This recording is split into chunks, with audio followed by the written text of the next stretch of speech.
reflexionar con atención y detenimiento para formar una opinión sobre algo, pensar sobre algo analizándolo con atención, son las definiciones que el diccionario nos da para el término considerar. Es decir, pensar en aquellas realidades que tienen que afectar al desarrollo de nuestra vida para de este modo poder encaminar el rumbo. Este término castellano deriva del latín y significa mirar junto a las estrellas con el propósito de saber qué deparará el futuro. Tiene que ver con buscar caminos hacia un destino adecuado. Y cuando hablamos de buscar caminos, de considerar aquello que tiene que orientar nuestra vida hacia un destino, a lo largo de la escritura se nos señalan por lo menos 5 necesidades a las que tenemos que prestar especial atención. Necesidades para que nuestra vida llegue a un buen puerto, para que nuestra vida sea de madurez y se desarrolle en armonía con los planes de Dios. Me gustaría invitarte a considerar muy brevemente estas 5 cuestiones. La primera la encontramos en el Evangelio de Mateo y de Lucas, Mateo 7.3, Lucas 6.41. Es ese momento en que el Señor dice a los discípulos: mirad la viga en el ojo propio y no la paja en el ajeno. La primera necesidad para alcanzar la madurez en la vida cristiana, para avanzar en el camino que tenemos por delante, es el de tener una visión clara, pero una visión introspectiva, mirar hacia adelante, hacia dentro de nosotros. Si es desde el corazón de donde emana la vida, si es de la abundancia del corazón mismo del que habla la boca, si es de las pasiones que salen del corazón donde surgen todos los vicios, es preciso cuidar aquello que está dentro de nosotros. Pero claro, partimos de una premisa: todos somos pecadores.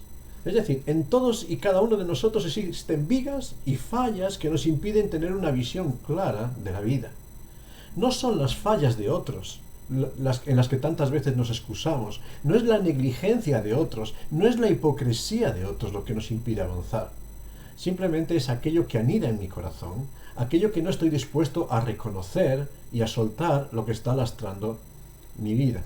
Por ello no puedo pasar la vida intentando arreglar la vida de otros, sino que tengo que asumir la responsabilidad y la prioridad de ordenar mi vida para que ésta pueda ser ejemplo de otros. La vida cristiana debe de ser una vida de ejemplo, no de imposiciones, sino de predicar por medio de un modelo de vida donde reconocemos que hay fallas, que hay vigas que muchas veces nos impiden ver la visión, pero que con humildad hacemos este análisis introspectivo, miramos nuestros defectos e intentamos dar ejemplo por medio de nuestra conducta. En segundo lugar, Lucas capítulo 12, versículos 24 y 27, el Señor nos invita a considerar también, considerar las aves de los cielos, considerar los lirios del campo, considerar de forma tremenda la provisión prodigiosa y maravillosa de Dios para cada vida.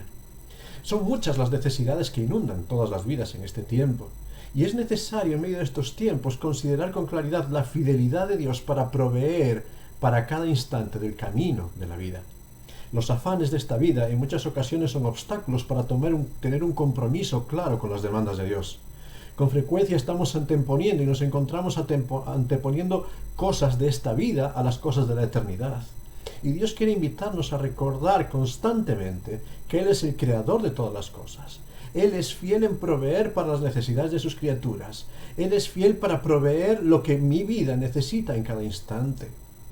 Decía el Señor Jesucristo: basta a cada día su propio afán, porque Dios es el que vela por las necesidades básicas del hoy, del mañana y del siempre hasta la eternidad. Él no desampara, Él siempre provee lo necesario en el momento oportuno. Por tanto, es tiempo de descansar en Él, de ponerle a Él primero, sabiendo que lo que necesitamos para el día a día, Él se va a encargar de suplirlo. En tercer lugar, debemos reconocer la debilidad de nuestros recursos. Romanos 4:19 nos pone el ejemplo de Abraham. Abraham, ya envejecido, llega a ser el padre de la promesa. Es necesario reconocer que nuestra fragilidad, debilidad y transitoriedad nos impide obrar grandes cosas. Todo lo que puede ocurrir en nuestra vida es poder y gloria, pero que provienen solo de Dios. Si hemos de ver resultados en la historia, si hemos de ver poder en nuestras vidas, no es tanto por nuestra acción, sino por el poder de Dios que se manifiesta a través de estos frágiles instrumentos humanos que somos nosotros. Fue cuando Abraham vio su cuerpo mortecino que llegó a ser el padre de la promesa. Abraham no podía tener descendencia. Abraham y su esposa, una pareja envejecida, estéril.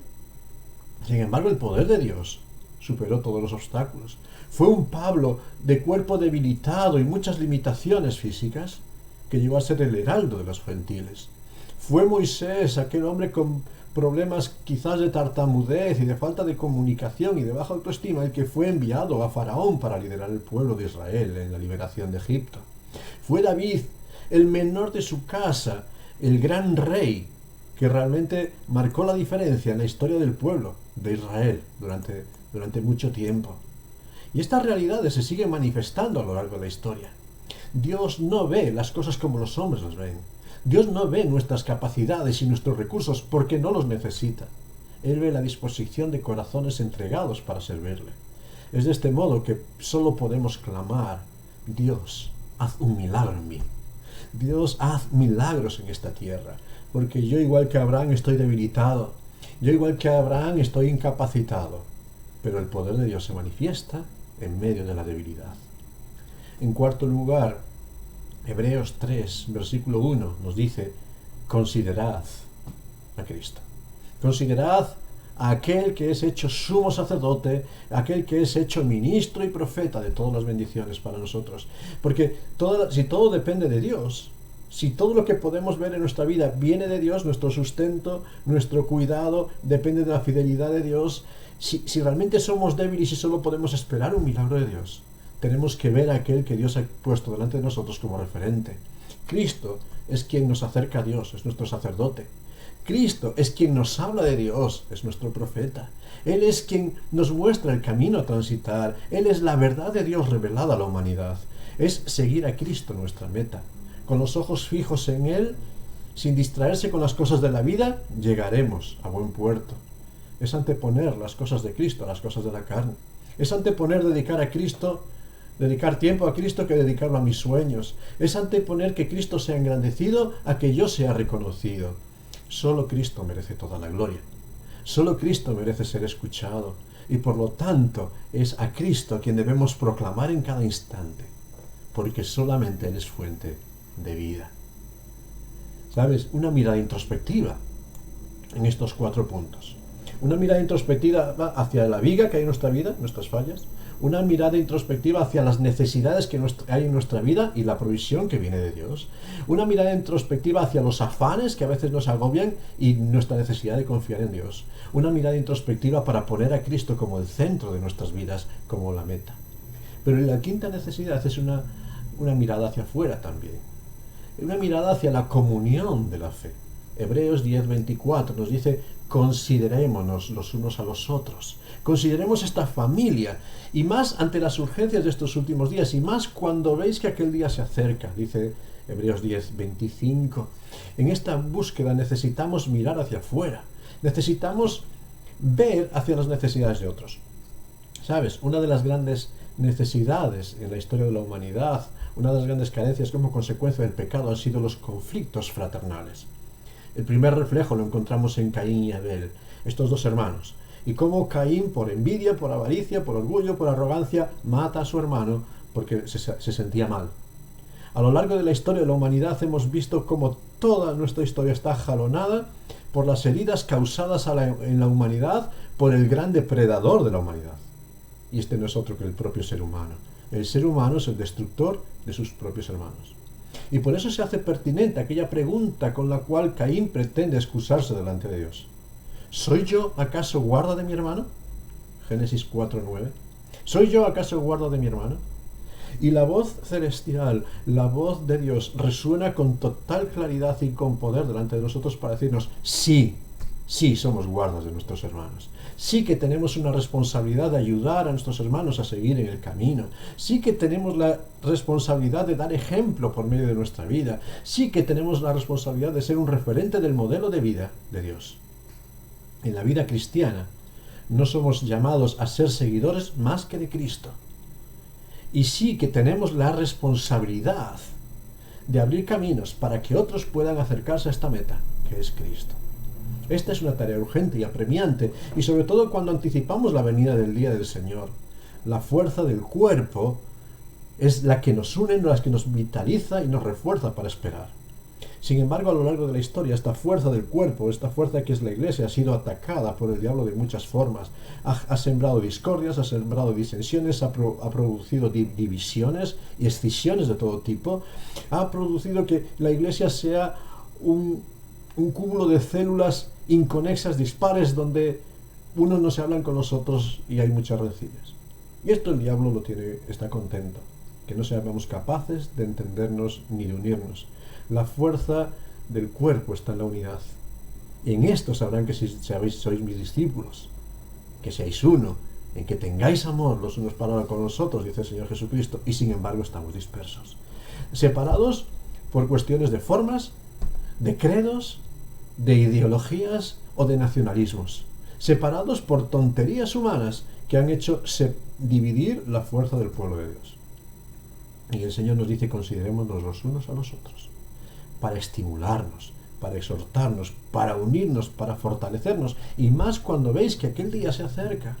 Fíjate que una de las grandes carencias de este último año, y que seguimos viviendo no sabemos hasta cuándo, es este aislamiento social, este aislamiento que hace que muchos hermanos no puedan congregarse, otros no quieran, atemorizados por las circunstancias, y otros se enfríen en medio de esta pasión. En medio de esta sociedad y en medio de estos tiempos, los creyentes estamos más apremiados que nunca para buscar estrechar los lazos, que el aislamiento no domine, que la ruptura no domine, que la separación no domine, sino que realmente la unidad del cuerpo sea la que crezca. Somos llamados a fomentar cauces de comunión, fomentar medios para entusiasmarnos, para animarnos y para exhortarnos los unos a los otros, a pesar de que los tiempos sean difíciles, a pesar de que las limitaciones sean grandes. Dios nos llama a ser fuente de estímulo y de bendición los unos para con los otros. 5 necesidades que tenemos delante de nosotros, 5 necesidades que tenemos que considerar y por las cuales tenemos que orar. Considerar vidas que necesitan ser llamadas a ser vidas limpias, de fe sincera, vidas que confían en Dios, esperando los milagros de Dios para ser apoyo de nuestros hermanos en el camino de la fe mientras esperamos a Cristo. Somos responsables. Somos llamados a ser responsables los unos de los otros. Y si vemos que alguno queda atrás, si vemos a algún hermano que se desanima y se desalienta, es nuestra responsabilidad levantarle y acercarle a Cristo. Somos responsables los unos de los otros. Y en este camino de la fe nadie se puede quedar atrás. No podemos ver heridos en el camino y caminar sin pensar en ellos, sin valorarlo, buscando salvarse uno a sí mismo. No. En este llamado somos para correr juntos, caminar juntos y llegar a la meta juntos como un cuerpo. 5 necesidades hacia la madurez. Introspectiva, considérate a ti mismo. Confía en la provisión de Dios. Espera los milagros del cielo. Revela ese carácter y ese corazón de Dios en cada momento. Y sobre todo, preocúpate y ocúpate por tus hermanos. Que el Señor te bendiga. Oh, alma cansada y turbada, sin luz en la senda andarás. Al Salvador mira y vive. Del mundo la luz es su faz.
venir.